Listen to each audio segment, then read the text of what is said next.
Bonjour, bienvenue dans la série sur l'électrodynamique classique. Nous continuons sur la diffusion par l'atmosphère. Alors ici un graphique que alors je l'ai tracé à main levée, donc il n'est pas tout à fait précis, mais il correspond bien aux courbes relevées et elles sont aussi disponibles facilement dans la littérature ou même en cherchant sur internet. Ce graphique est donné en fonction de l'énergie des photons en électronvolts et de la longueur d'onde en microns. La puissance est donnée par watts par mètre carré et par électronvolt. On voit ici la bande de longueur d'onde qui correspond à la lumière visible allant du rouge au violet.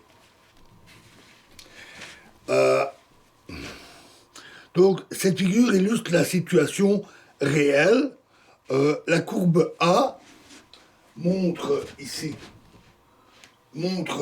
l'énergie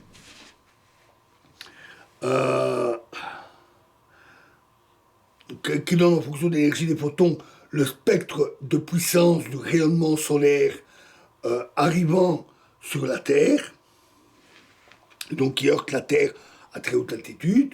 La courbe B, en dessous, est un spectre typique au niveau de la mer, lorsque le Soleil est au zénith. La courbe en tiret entre A et B correspond aux valeurs prévues dans le cas où la seule atténuation est la diffusion de Rayleigh par une atmosphère exponentielle, en densité, isotherme, non polluée et sèche. En réalité, l'atténuation est bien plus grande en raison principalement de vapeur d'eau, caractérisée par d'intenses bandes d'absorption dans l'infrarouge. L'ozone qui absorbe l'ultraviolet et d'autres types de molécules ainsi que de la poussière. La courbe en tiret ici est une approximation, est une indication grossière du spectre au lever et coucher du Soleil et au niveau de la mer. Notons que les cosmonautes orbitant autour de la Terre voient des couleurs du Soleil bien plus rouges, car à leur altitude, les rayons ont des trajectoires atmosphériques 2 fois plus longues, puisqu'ils rasent la Terre et ils doivent ressortir pour atteindre les cosmonautes.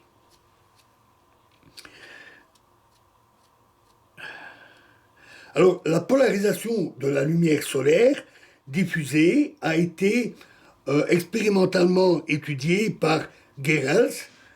Alors, comme dans le cas de l'atténuation, la réalité diffère passablement de ce que l'on obtiendrait avec une atmosphère idéale, c'est-à-dire propre, sèche, de faible densité.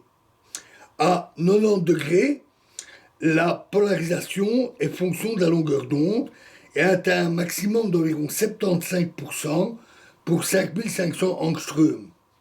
Cet écart par rapport à 100% s'explique par une diffusion multiple pour 6%, l'anisotropie moléculaire pour 6%, la réflexion au sol 5%, qui est bien plus importante en présence de végétation, et des aérosols, donc des fines gouttelettes, de 8%.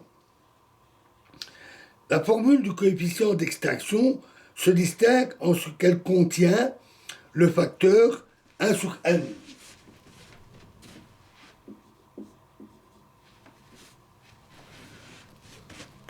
Et les grandeurs caractéristiques comme l'indice de réfraction. S'il n'y avait pas atomicité de la matière, c'est-à-dire avec n tendant vers l'infini, il n'y aurait aucune atténuation.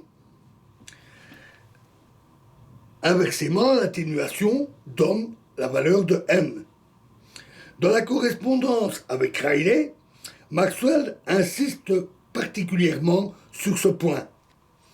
Si on admet que les propriétés de l'atmosphère sont suffisamment bien connues, la mesure de l'atténuation de la lumière provenant d'une étoile donnée en fonction de l'altitude permet de déterminer la valeur de n. Les premières estimations qui ont été réalisées par cette méthode correspondent avec les résultats de méthodes plus conventionnelles, c'est-à-dire la mesure en altitude sur les montagnes ou avec des ballons par exemple. Donc voilà pour l'atmosphère. Alors, pour notre première approche. Alors dans la prochaine vidéo, nous allons donc attaquer la deuxième partie, c'est-à-dire les fluctuations de densité. Et nous parlerons de l'opalescence critique. Je vous remercie.